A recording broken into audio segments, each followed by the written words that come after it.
A number of employees at Disneyland are engaged in a class action lawsuit against the company for not providing the living wage that they say they are owed.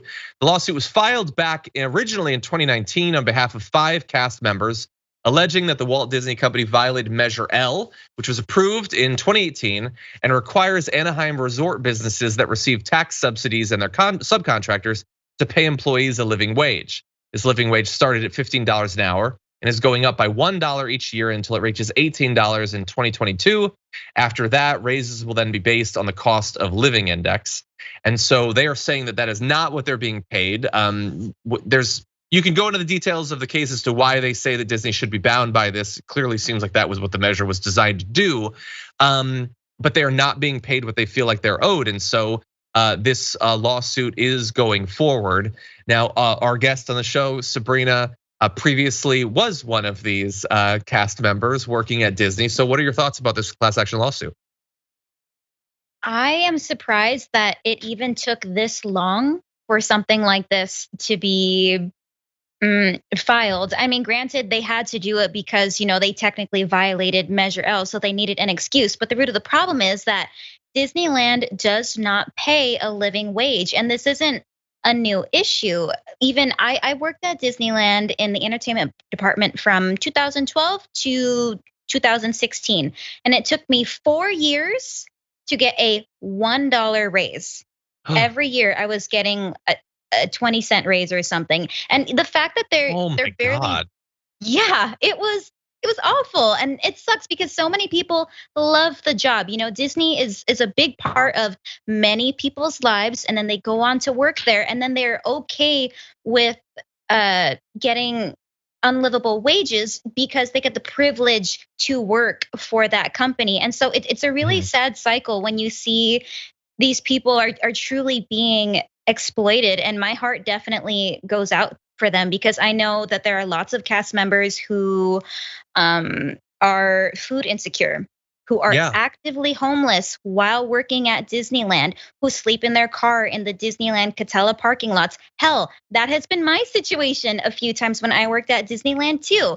It's really, really hard. And so I'm really, really happy that they're finally, doing something about it. But it's really late. A lot of people have suffered. Yeah. It's crazy. We have at least a Shoegaze Dragon Georgie in the chats as ex-cast member here, and I know from experience that Disneyland does not pay a living wage. I know there's another, I won't say the name, but there's another a person who watches the show that's a current employee there. You're totally right to point out.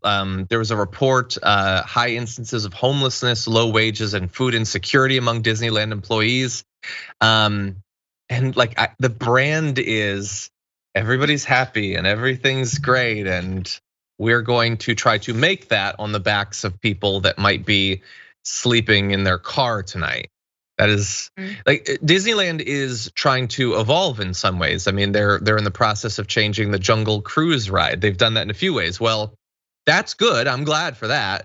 But the stuff in the background is not the only thing that needs to change. You need to evolve based on the situation of your workers who are being horribly treated. They're giving it their all. And I'm sure many of them, I can't speak for you, Sabrina, feel free to let me know, but probably go to work there because of their personal liking Disney. That's not true for a lot of workplaces, but I feel like it might be true for there. So it's even worse than to then abuse those people once they get there, when they've probably had a lifelong attachment to the brand that they're then gonna be abused by.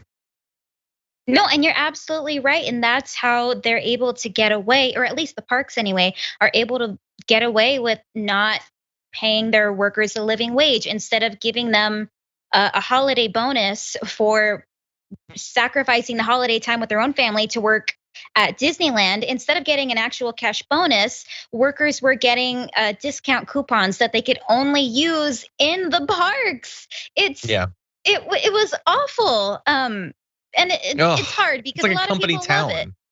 Absolutely it is. And I'm not gonna name any names, but there are people who are lifers. They dedicated their entire lives, worked at Disneyland for decades, people in their 70s, in their 80s, and they have to have roommates because they can't afford to work at this company. They have to have college roommates. It's hard. Yeah. Disney, Blue pay your Lizard workers.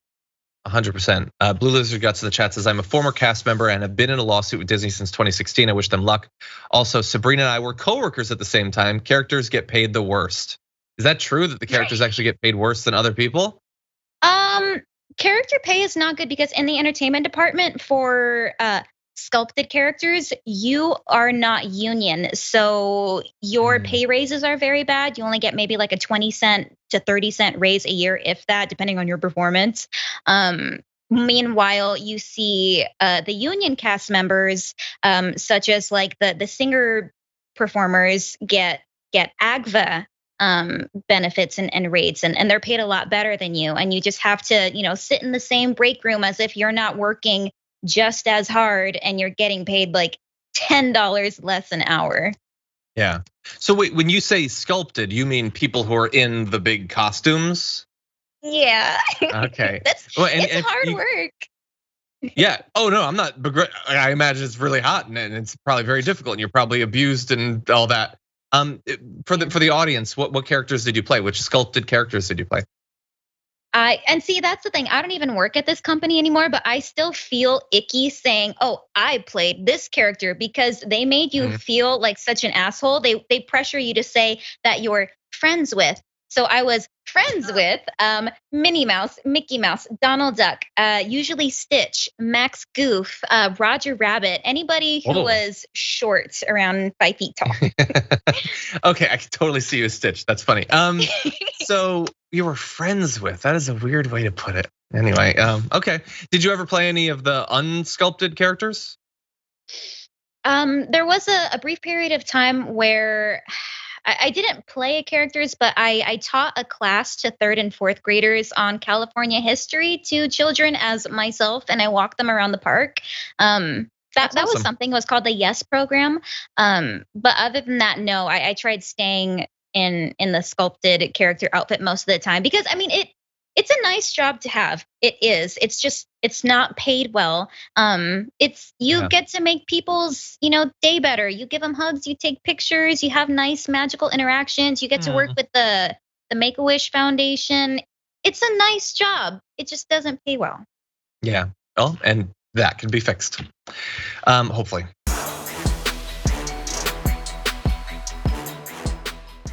Check out the Damage Report podcast each day, wherever you get your podcasts, whether Pocket Casts or Stitcher or iTunes.